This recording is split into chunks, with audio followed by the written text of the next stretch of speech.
स्वाधीन हो गए। स्वतंत्र बनने की प्रक्रिया का प्रारंभ उस स्वाधीनता के कारण हम कर पाए। यानी अपने देश को चलाने के सूत्र हमने अपने हाथ में उस दिन लिए।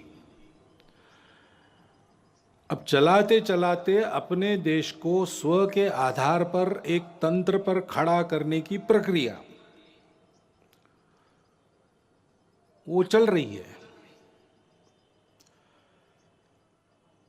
क्योंकि स्वतंत्रता क्यों चाहिए इसके बारे में भी अपने देश में संघर्ष हुआ।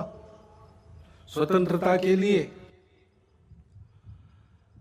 संपूर्ण भारत में समाज के सभी वर्गों से, देश के सभी क्षेत्रों से लोगों ने परिश्रम किए, संघर्ष किए, बलिदान दिए, त्याग और बलिदान के हिमालय खड़े किए। स्वतंत्रता और परतंत्रता इसके बारे में सबकी कल्पनाएं समान सी थी। यानी 1857 के पहले 1830 के दशक में दक्षिण भारत में वीरपांड्य कट्टेबोमन के नेतृत्व में जो हुआ संघर्ष ब्रिटिशों के साथ, उसकी घोषणा करते समय एक पढ़ा गया, उसको कुंडरा नाम के ग्राम में पढ़ा गया, इसलिए उसको कुंडरा डिक्लेरेशन कहते हैं। उसमें यह कहा गया कि ये जो विदेशी बाहर से आए हैं इनका रंग सफेद है, इसलिए पूजा में कपूर और भोजन में नमक महंगा हो जाएगा अगर हमने इनको यहां राज्य करने दिया तो। और बहुत बाद में महात्मा गांधी जी ने और एक सत्याग्रह की शुरुआत मुट्ठी भर नमक उठाते हुए की। कहते हैं कि उसके कारण अंग्रेजों के विशाल साम्राज्य की बुनियाद की मिट्टी खसकी। तो इस प्रकार कुछ समान से भाव सबके मन में थे, आपस में संपर्क नहीं था तो भी, और इसलिए ऐसी कई बातें समान सी पाई जाती है उस संघर्ष में। ऐसा एक संघर्ष हुआ और उसके फलस्वरूप हम 15 अगस्त को स्वतंत्र हुए। परंतु कालांतर में स्व की कल्पना ढीली पड़ी, अस्पष्ट हुई।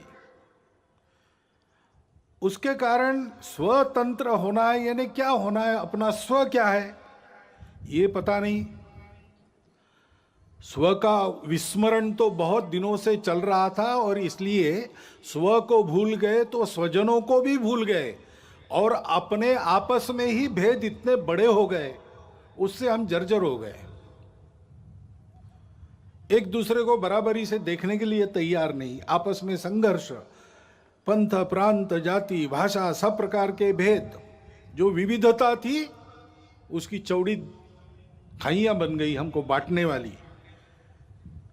और इसमें स्व का भी विस्मरण, ठीक से स्मरण नहीं रहा, विस्मरण हो गया। और इसलिए जो चुनौतियां उस समय की थी उसके सामने एक स्पष्ट नीति लेकर हम खड़े नहीं हुए। कभी इधर कभी उधर ऐसी ढुलमुल बात चली, इसका लाभ विदेशियों ने लिया। और जिस दिन हम स्वतंत्र हुए उस दिन स्वतंत्रता के आनंद के साथ साथ एक अत्यंत दुर्धर वेदना भी हमने अपने मन में अनुभव की। वो टीस अभी तक गई नहीं है, अपने देश का विभाजन हुआ। अत्यंत दुखद इतिहास है वो, परंतु उस इतिहास के सत्य का सामना करना चाहिए, उसको जानना चाहिए। जिस शत्रुता और अलगाव के कारण विभाजन हुआ उसकी पुनरावृत्ति नहीं करनी है। उसकी पुनरावृत्ति टालने के लिए और खोई हुई हमारी अखंडता और एकात्मता को वापस लाने के लिए उस इतिहास को सबने जानना चाहिए, विशेषकर नई पीढ़ी ने जानना चाहिए। क्योंकि अब जो पीढ़ी है वो उसके बाद उसने जन्म लिया है, उसको जानना चाहिए ताकि उसकी पुनरावृत्ति न हो, खोया हुआ वापस आ सके, खोए हुए बिछुड़े हुए वापस गले लगा सके। परंतु इस प्रकार की एकात्मता और अखंडता की पहली शर्त रहती है भेद रहित समताधिष्ठित समाज। पहले हमने अपने स्व को भुला दिया, स्वजनों को भुला दिया, तो भेद जर्जर हो गए। इसलिए हजारों मील दूरी से मुट्ठी भर लोग आए, हमसे बर्बर लोग आए और हमको पादाक्रांत करते चले गए। ये बार बार हुआ, एक बार नहीं हुआ। हूण शक बर्बर यवन आपने सुना है, तब से लेकर तो ब्रिटिशों के अपने यहां पर राजा बनने तक यही इतिहास हुआ। और इसलिए मूल जो अपना स्व है उसके आधार पर अपने स्वजन, उनके प्रति आत्मीयतापूर्ण व्यवहार ये होना चाहिए। क्योंकि अपने देश में उस स्व के विस्मरण के कारण, अपनों के विस्मरण के कारण जातिगत विषमता की समस्या बहुत पुरानी है। बहुत लोगों ने उस विषमता को हटाने के लिए प्रयास किया। विषमता मूलक जो व्यवस्थाएं थी उनको निकाल दिया, समताधिष्ठित व्यवस्था लाने का प्रयास किया। लेकिन व्यवस्था तो व्यवस्था है, वो एक ढांचा है। आखिर चलाने वाला उसका उपयोग क्या करता है उस पर निर्भर है। चलाने वाले के मन में अगर समता है तो व्यवस्था समता की पोषक होती है। व्यवस्था तो बदलेगी ही, विषमता मूलक व्यवस्था टिक नहीं सकती, अप्राकृतिक है और इसलिए वो जाएगी ही। ठीक से जाए इसको देखना, इतना ही काम रहता है। लेकिन व्यवस्था बदलने के साथ साथ या उसके पहले मन बदलना चाहिए। भेद की भावना मन में रहती है, मन से वचन कर्म और वाणी में प्रकट होती है, और विचार में प्रकट होती है, व्यवस्था में प्रकट होती है। और इसलिए उस व्यवस्था के साथ साथ इस मन को बदलने का प्रयास होना चाहिए। संघ के स्वयंसेवक सब प्रकार के प्रयास करते हैं। बुद्धि से वाणी निकलती है, विचार से आदमी बोलता है, तो उस विचार में समाज के भेद बढ़ाने वाली भाषा नहीं चाहिए, समाज को जोड़ने वाली भाषा चाहिए। उतार चढ़ाव आते रहते, उल्टे सीधे प्रसंग होते रहते हैं। हर प्रसंग पर भाष्य करते समय, लोगों को राह दिखाते समय उनको आपस में जुड़ने की, प्रेम को बढ़ाने की भाषा होनी चाहिए। संवाद सकारात्मक हो। इसलिए सामाजिक समरसता मंच के माध्यम से, गतिविधि के माध्यम से संघ के स्वयंसेवक ये काम कर रहे। व्यवस्थागत व्यवहार भी बदले, इसलिए मंदिर पानी स्मशान सबका एक हो, यहां से प्रारंभ हो, इसका प्रयास भी अनेक वर्षों से स्वयंसेवक कर रहे, धीरे धीरे आगे बढ़ रहे। सब प्रांतों में प्रयास चल रहा है। परंतु मन से जाने के लिए तो मिलना पड़ेगा, बातचीत होनी पड़ेगी, अनौपचारिक बातचीत होनी पड़ेगी। और इसलिए पर्व त्योहारों में आपस का मेलजोल, मिलजुल कर जयंतियां, पुण्यतिथियां, विशेष उत्सव, इनको करना। जैसे समाज मिलता जुलता है, वैसे परिवार भी समाज के विभिन्न वर्गों के आपस में मित्रता करे। आना जाना, उठना बैठना, पर्व त्योहारों पर एक दूसरे के घर जाना, परिवार सहित घर पर बुलाना, इस प्रकार के अनौपचारिक पारिवारिक संबंध उत्पन्न हो। ये काम संघ की शाखाओं के माध्यम से और सामाजिक समरसता मंच नामक गतिविधि से संघ स्वयंसेवक कर रहे हैं। क्योंकि भेद रहित समताधिष्ठित समाज स्वातंत्र्य के टिकने की गारंटी है और राष्ट्र के एकात्मता का अधिष्ठान है। भारत की अखंडता और एकात्मता की ये जो श्रद्धा है, वो कोई नई बात नहीं है, भारत में चलती आई हुई बात है, सनातन काल से चलती आई है। उसके लिए लोग काम भी करते आए हैं। हमारे इतिहास में प्राचीन समय से लेकर अब तक बहुत उदाहरण है, बहुत पर्व ऐसे हैं जिससे बार बार इस एकात्मता का और अधिष्ठान मजबूत बनाया गया है।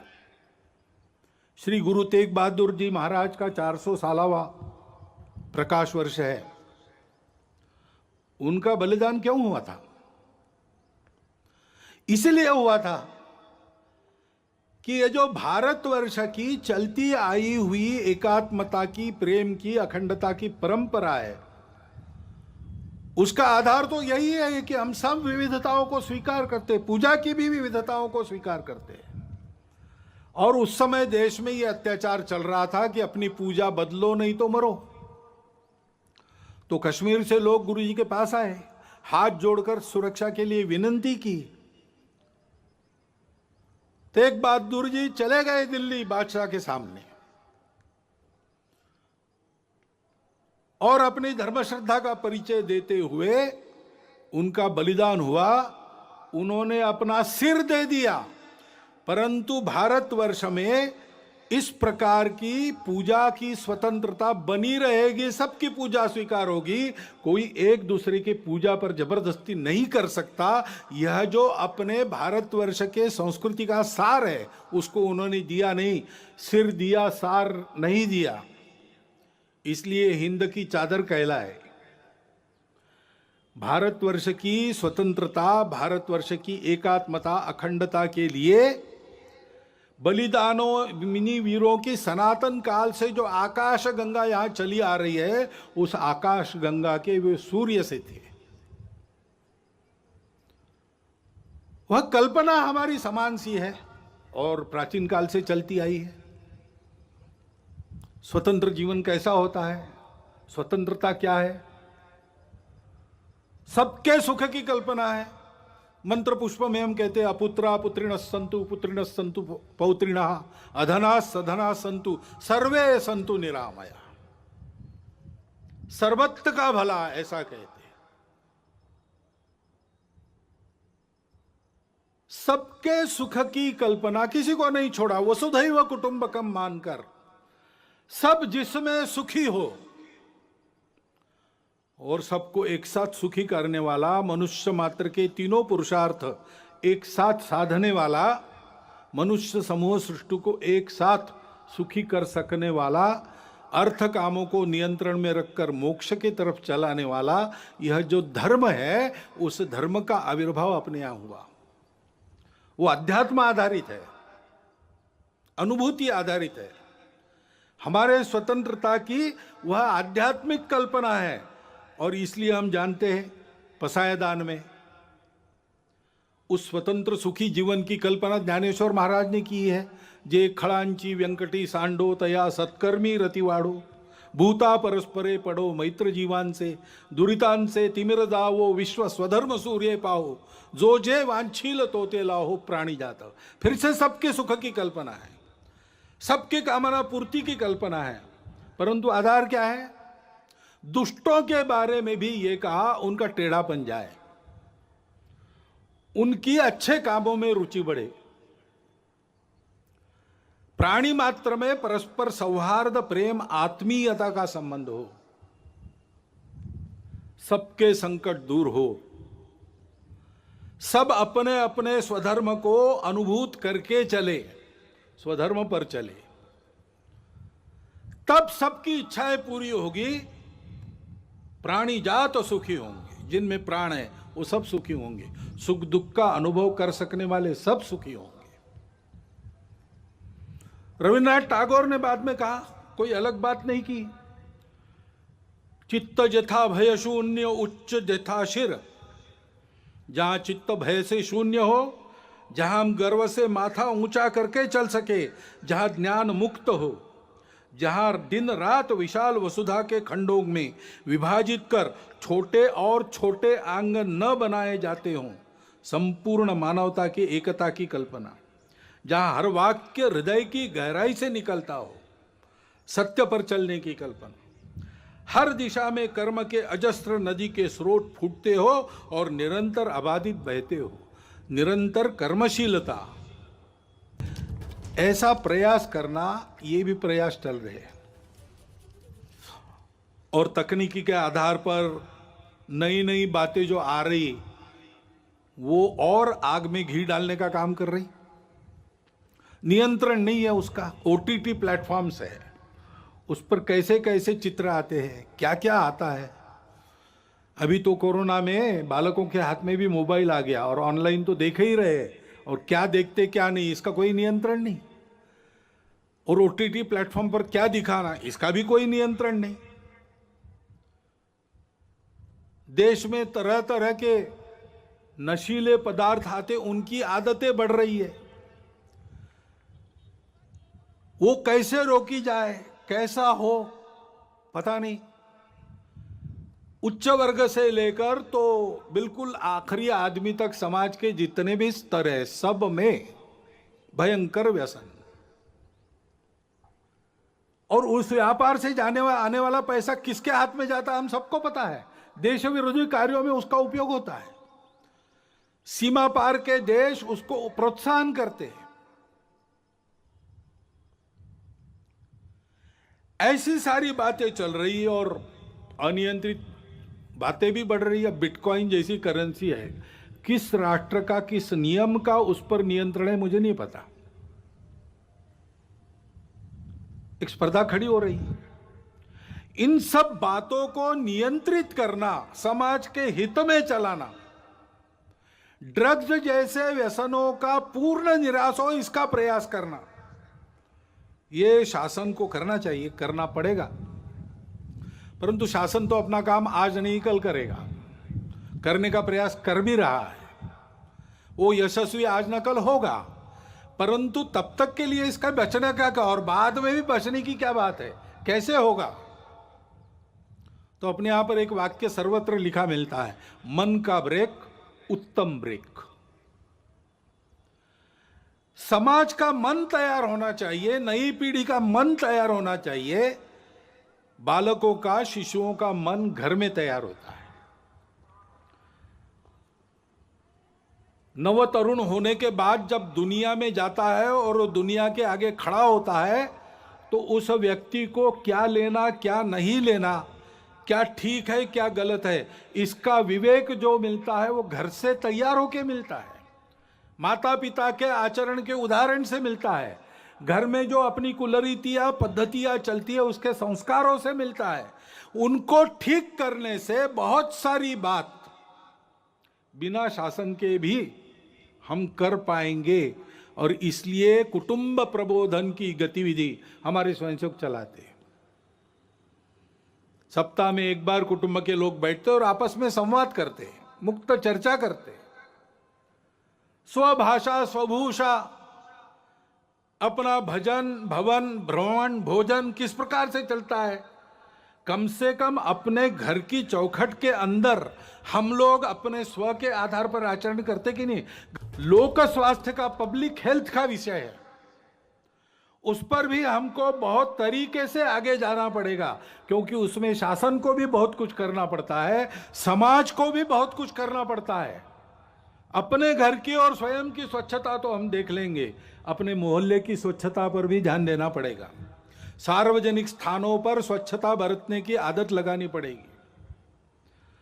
स्वच्छता के लिए नंबर मिलते हैं आजकल शहरों को, अच्छी बात है, लेकिन दिखने वाली स्वच्छता और जहां नहीं कोई देखता वहां स्वच्छता नहीं, ऐसे लोक स्वास्थ्य में नहीं चलता।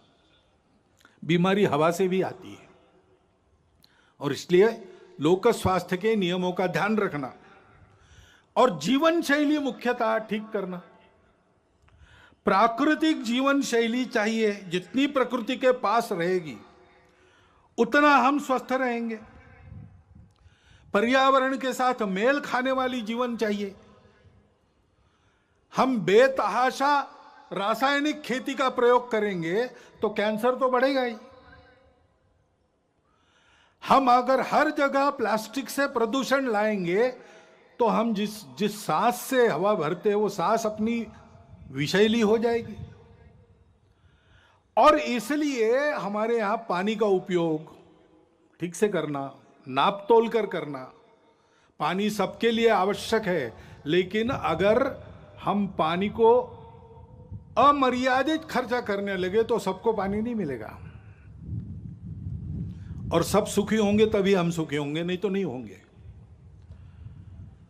प्लास्टिक का उपयोग कम से कम करना चाहिए, कम से कम, जिसको अंग्रेजी में सिंगल यूज प्लास्टिक कहते हैं, उसको तो आप जीवन से हटाने की बारी आ गई है। और जहां बनता है, घर से लेकर, आंगन से लेकर, मोहल्ले, गांव, जंगलों, खेतों तक हरियाली बढ़ाना, वृक्षारोपण करना, ये करने की आवश्यकता है। उसके लिए पर्यावरण गतिविधि चलाते हैं स्वयंसेवक। पर्यावरण के क्षेत्र में बहुत लोग काम करते हैं, जल संधारण से लेकर सारी बातों में। पर्यावरण गतिविधि प्रत्येक परिवार में पानी बचाना, प्लास्टिक हटाना और हरियाली बढ़ाना, इन तीन का छोटी छोटी बातों से लेकर सब में आचरण उत्पन्न हो, इसके लिए प्रयास करती है।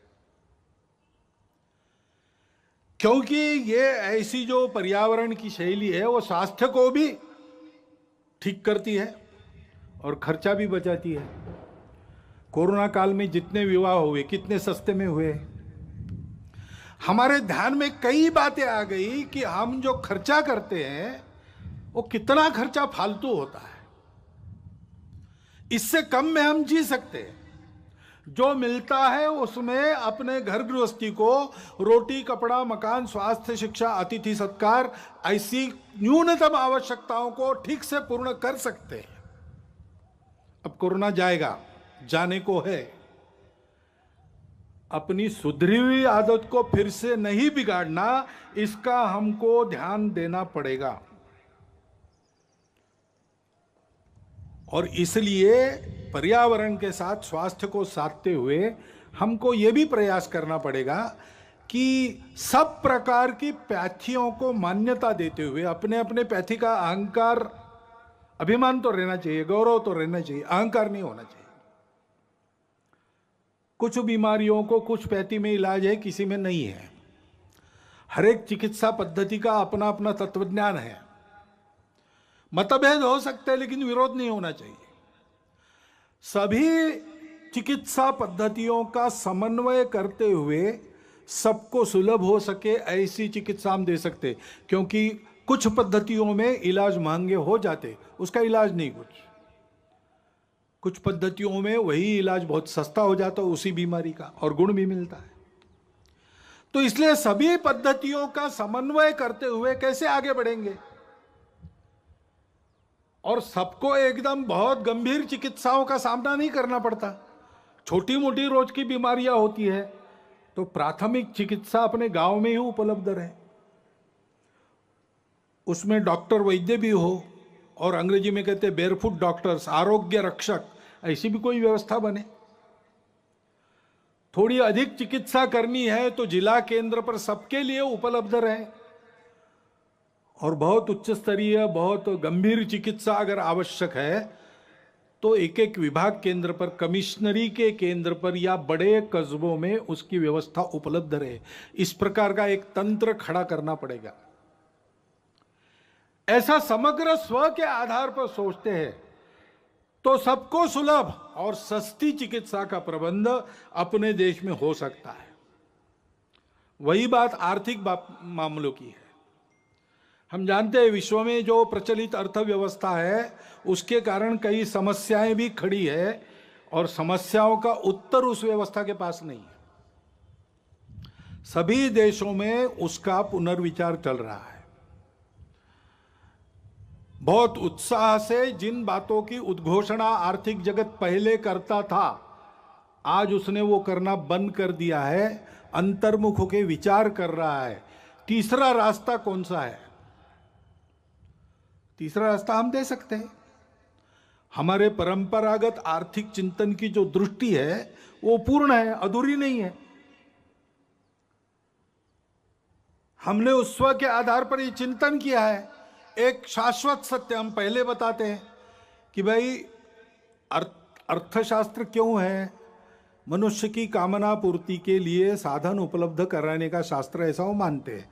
हमारे यहाँ थोड़ा आगे गए, हमने कहा कि सुख प्राप्ति का वो है, और एक का सुख हो नहीं सकता, सबका सुख चाहिए। इसलिए जितनी प्रजा है उसके सुख का वो शास्त्र है।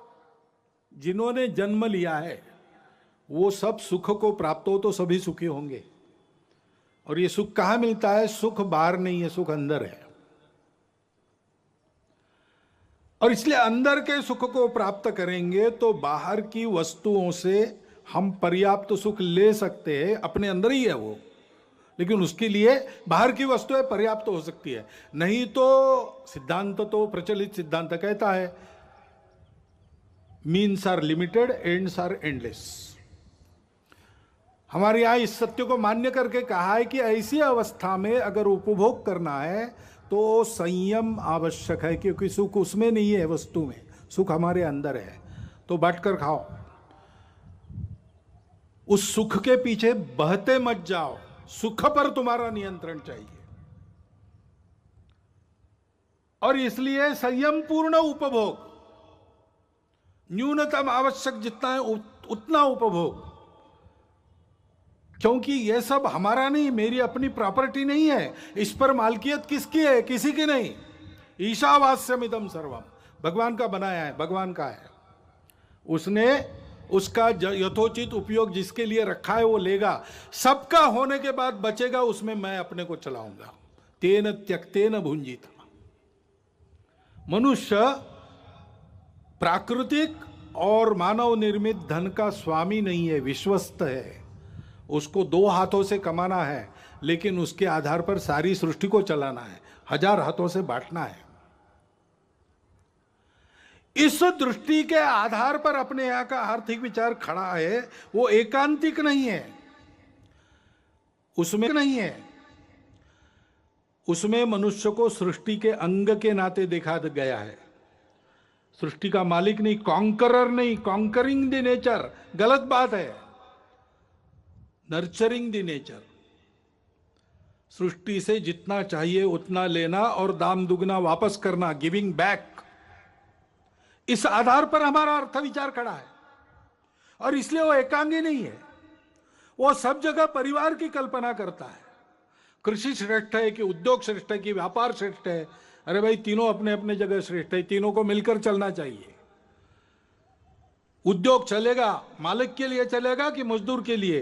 अरे भाई, मालिक मजदूर बीच में जो व्यापारी है वो और ग्राहक, सबको एक परिवार मानकर सबके हित का विचार करके चलेगा। सबको अपना अपना कर्तव्य पूरा करते हुए संयम से बरतना पड़ेगा, तब सबकी कामना पूर्ण होगी।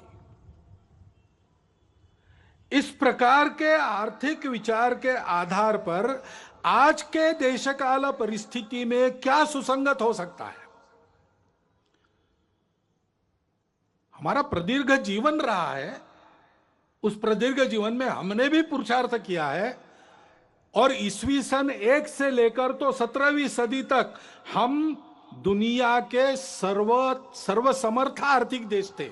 विलियम डैलिरिम्पल वगैरह डाटा दे रहा है। यह अगर वस्तुस्थिति है तो हमारे इतने लंबे आर्थिक अनुभव से हमने जो शाश्वत तत्व निकाले हैं उसके आधार पर हमको चलना पड़ेगा। जमाना बदला है, ऊपर ऊपर का परिवर्तन उतना जरूर करना पड़ेगा। विश्व भी अब 2-4 हजार साल चला है अर्थ पुरुषार्थ में, उसका भी कुछ अनुभव है। वहां से भी जो उपयुक्त है वो लेना पड़ेगा। स्वदेशी को काल सुसंगत बनाना और विदेशी को देश सुसंगत बनाना, इसके आधार पर अपने स्व पर आधारित एक नया आर्थिक प्रतिमान संपूर्ण दुनिया को देना, ये दुनिया की अभी आवश्यकता है। और स्वातंत्र्य में हमारे स्व के प्रगटीकरण का एक स्वाभाविक आविष्कार है, इसकी चिंता हमको करनी पड़ेगी।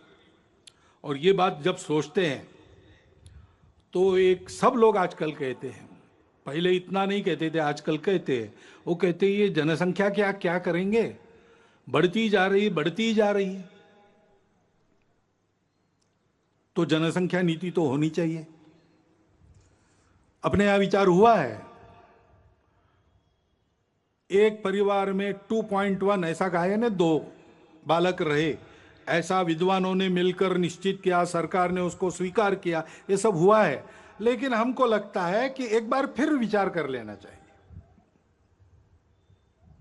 क्योंकि 2 बातें, सारी बातों का विचार करना। अभी हमारे देश में, हमारा युवाओं का देश है, 56-57% युवा है। उनको खिलाने के लिए भी हाथ लगेंगे। कितने हाथ लगेंगे? कितने लोगों को खिला सकेंगे? और उस समय जितने लोगों को खिलाना है उसके लिए काम करने वाले कितने लगेंगे? दोनों बातों का विचार करना पड़ेगा। इतना हम बढ़ेंगे तो पर्यावरण कितना झेल सकता है?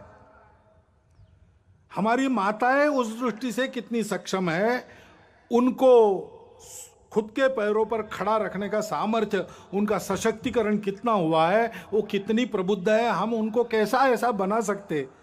एक 50 साल आगे तक का विचार करके एक नीति बनानी चाहिए और उस नीति को सब पर समान रूप से लागू करना चाहिए। क्योंकि जैसे जनसंख्या एक समस्या बन सकती है, वैसे जनसंख्या का असंतुलन भी समस्या बनती है, बन रही है देश में, दुनिया में। हम देख रहे हैं, सब लोग बोल रहे हैं। इसमें किसी के प्रति बुरा भाव नहीं रहता है। अरे इसलिए हमने एक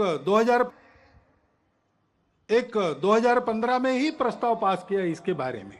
उस प्रस्ताव को मैं पढ़ के बताता हूं। जनसंख्या वृद्धि दर में असंतुलन की चुनौती। देश में जनसंख्या नियंत्रण हेतु किए गए विविध उपायों से पिछले दशक में जनसंख्या वृद्धि दर में पर्याप्त कमी आई है। लेकिन इस संबंध में अखिल भारतीय कार्यकारी मंडल का मानना है कि 2011 की जनगणना के पांथिक आधार पर किए गए विश्लेषण से विविध संप्रदायों की जनसंख्या के अनुपात में जो परिवर्तन सामने आया है, उसे देखते हुए जनसंख्या नीति पर पुनर्विचार की आवश्यकता प्रतीत होती है। विविध संप्रदायों के प्रति जनसंख्या वृद्धि दर में भारी अंतर, अनवरत विदेशी घुसपैठ व मतांतरण के कारण देश की समग्र जनसंख्या, विशेषकर सीमावर्ती क्षेत्रों की जनसंख्या के अनुपात में बढ़ रहा असंतुलन देश की एकता, अखंडता, सांस्कृतिक पहचान के लिए गंभीर संकट का कारण बन सकता है। विश्व में भारत उन अग्रणी देशों में था जिसने 1952 से ही जनसंख्या नियंत्रण के उपायों की घोषणा की थी, परंतु सन 2000 में जाकर ही वह एक समग्र जनसंख्या नीति का निर्माण और जनसंख्या आयोग का गठन कर सका। इस नीति का उद्देश्य सकल प्रजनन दर की आदर्श स्थिति को 2045 तक प्राप्त कर स्थिर व स्वस्थ जनसंख्या के लक्ष्य को प्राप्त करना था। ऐसी अपेक्षा थी कि अपने राष्ट्रीय संसाधनों और भविष्य की आवश्यकताओं को ध्यान में रखते हुए प्रजनन दर पर समान रूप से लागू होगा। परंतु 2005-6 का राष्ट्रीय प्रजनन एवं सार्थ सर्वेक्षण सन 2011 की गणना के 0 से 6 आयु वर्ग, 0 से 6 आयु वर्ग के पांथिक आधार पर प्राप्त आंकड़ों से असमान सकल प्रजनन दर एवं बाल जनसंख्या अनुपात का संकेत मिलता है। यह हमारा प्रस्ताव है, तो इसलिए सुझाव हमारे ऐसे और भी लिखा है, पूरा नहीं पढ़ता हूं, लिखित भाषण में उपलब्ध है। देश में उपलब्ध संसाधनों, भविष्य की आवश्यकताओं एवं जनसांख्यिकीय असंतुलन की समस्या को ध्यान में रखते हुए देश की जनसंख्या नीति का पुनर्निर्धारण कर उसे सब पर समान रूप से लागू किया जाए। सीमा पार से हो गई अवैध घुसपैठ पर पूर्ण रूप से अंकुश लगाया जाए। राष्ट्रीय नागरिक पत्रिका का निर्माण कर इन घुसपैठियों को नागरिकता के अधिकारों से तथा भूमिकरित के अधिकार से वंचित किया जाए। जो अनधिकृत प्रवेशकारी लोग हैं, वो हमारे देश में बसने वाले, सदियों से बसने वाले, पीढ़ी दर पीढ़ी बसने वाले नागरिक बने हुए, किसी के प्रति ये बात नहीं है। और देशवासियों का ये आह्वान है कि जनसंख्या में असंतुलन उत्पन्न कर रहे सभी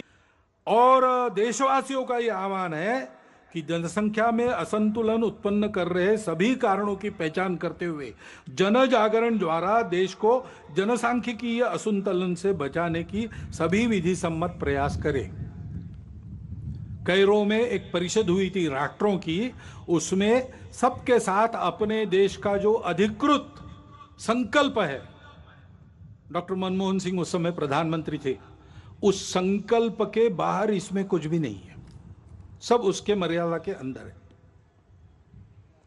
क्योंकि कुछ ऐसी परिस्थितियां आती है, अभी जैसे एक अचानक आ गया, वायव्य सीमा के पार तालिबान खड़ा हो गया।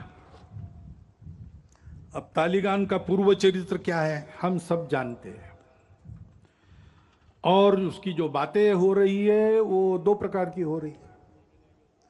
कभी कहता है कि अच्छे रहेंगे, कभी कहता है कि नहीं हम वही है पहले से। तो इसका एक स्पष्ट संकेत है कि हमसे सावधान रहना चाहिए। और तो और उस समय उसका समर्थन करने वाले जब खड़ा हुआ तब रशिया भी था, तुर्कस्तान भी था, चीन और पाकिस्तान तो आज भी है। अब तालिबान बदला भी होगा, पाकिस्तान बदला है क्या? ऐसा तो बिल्कुल नहीं है।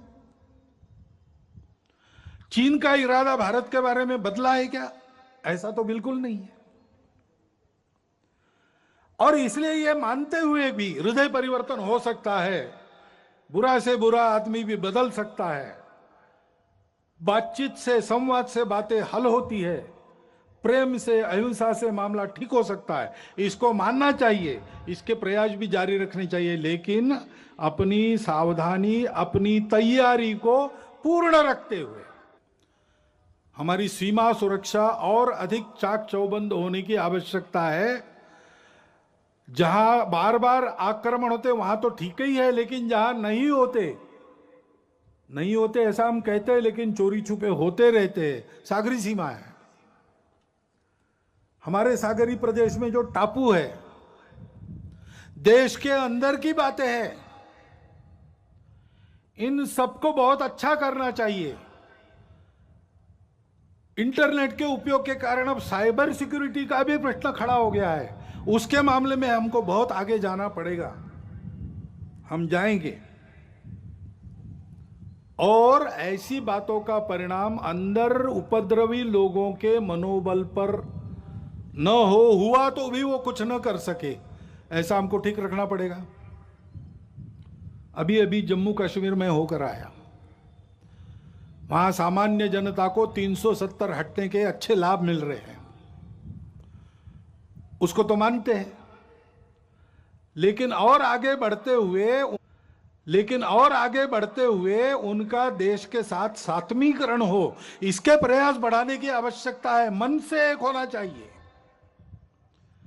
भारत से किसी भी भारतीय के रिश्ता लेन देन का नहीं है। हम भारत माता के पुत्र हैं, हम भारत के अंग हैं। कश्मीर की जनता को, उसके मन में उस भावना को हमको विकसित करना पड़ेगा। इस दृष्टि से शासन के, समाज के, दोनों के प्रयास चल रहे हैं और बढ़ने चाहिए, उसमें गति आनी चाहिए। ये अगर हम करते हैं तो फिर आतंकवादियों की गतिविधियों का भी बंदोबस्त करना पड़ेगा। अभी 370 हटने के बाद उनके प्रति जो डर था वो भाग गया। अब वो डर से ही काम लेते थे, तो उस डर को वापस लाना उनके लिए आवश्यक है। इसलिए चुन चुन कर जैसे पहले करते थे, मनोबल गिराने के लिए टारगेटेड वायलेंस, लक्षित हिंसा वो कर रहे हैं। उद्देश्य कई है उनका कि अपने डर को फिर से स्थापित करना, और समाज वहां संघर्ष कर रहा है। वो कह रहा है कि एक बार डरे डरे अब नहीं डरेंगे, आप डर को वापस नहीं ला सकते, लेकिन शासन को भी बड़ी चुस्ती से इसका बंदोबस्त करना पड़ेगा, तब इस संघर्ष को हम ले लेंगे, जीत लेंगे। हिंदू समाज को यह सब करना पड़ेगा। और हिंदू समाज के अपने भी कुछ प्रश्न है, जैसे मंदिरों का प्रश्न है। हिंदू समाज के मंदिरों की स्थिति बहुत अच्छी नहीं है, लेकिन देश के हर भाग में अलग अलग है। दक्षिण के प्राय सभी मंदिर सरकार के अधीन है, छोटे छोटे मंदिर जो स्वतंत्र है वो उपेक्षित है। बाकी भारत में कुछ मंदिर सरकार के अधीन है, कुछ मंदिर भक्तों के अधीन है। सरकार के अधीन भी कुछ मंदिर बहुत अच्छे चलते हैं, बहुत सुंदर, साफ सुथरे, प्रेरणा देने वाले, भक्तों की मदद, समाज की सेवा करने वाले। शील और शक्ति को साथ में लेकर हिंदू समाज को चलना चाहिए, क्योंकि दुनिया दुष्टों की है, वो बिना शक्ति सत्य को भी नहीं मानती। तो हिंदू समाज को अपने भेद भूलकर संगठित होना पड़ेगा, शक्ति संपन्न होना पड़ेगा,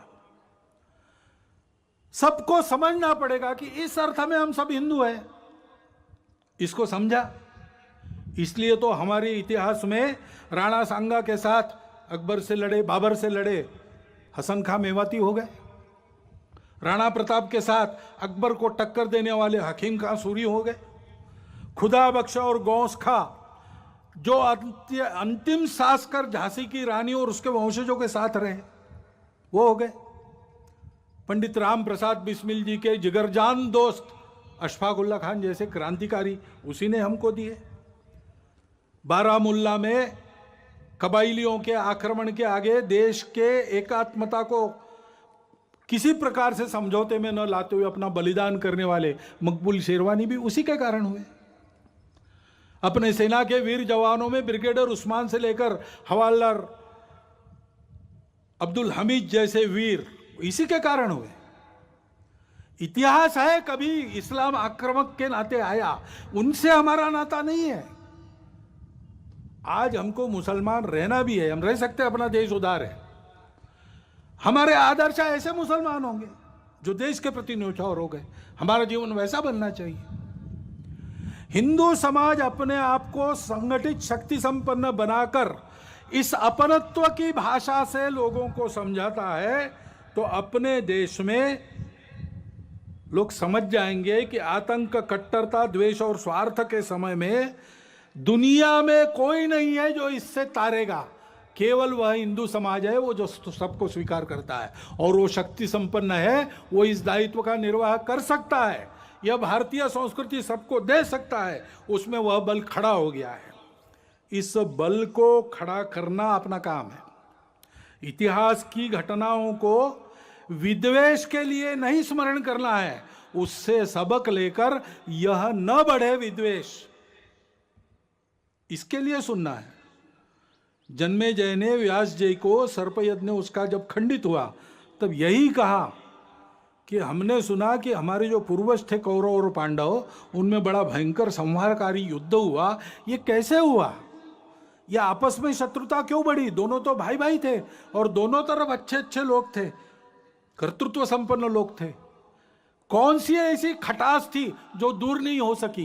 क्या किसी ने उस बैर को शमन करने का प्रयास नहीं किया? ये महाभारत क्यों हुआ, बताइए। तब व्यास जी ने महाभारत की कहानी बताई, कलह बनाने के लिए नहीं, कलह मिटाने के लिए बताई।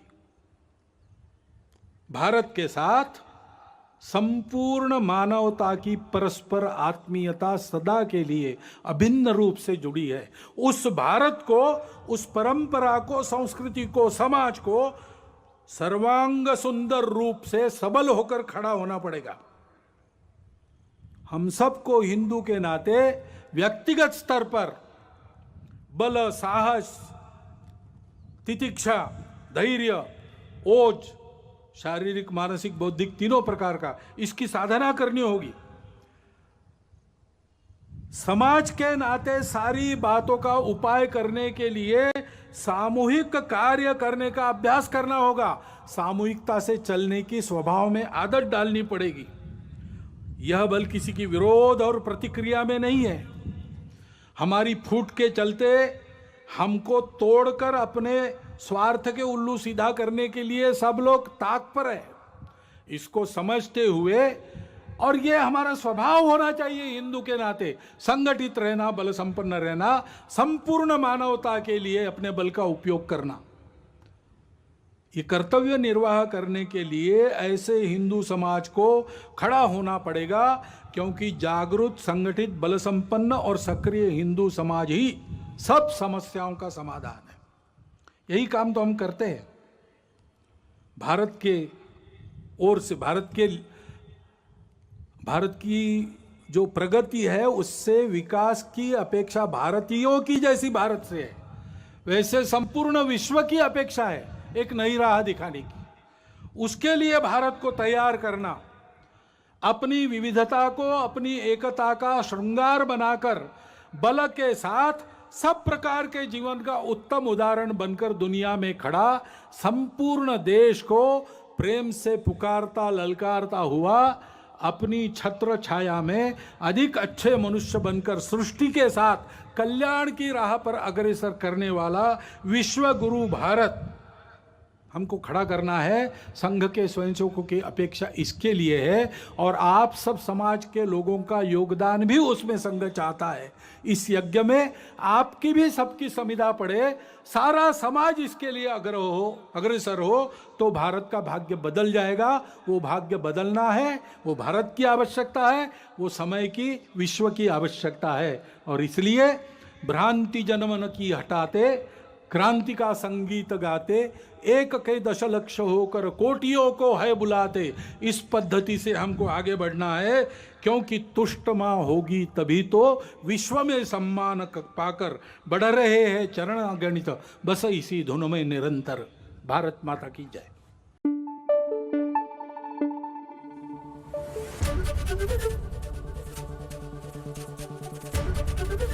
एबीपी न्यूज आपको रखे आगे।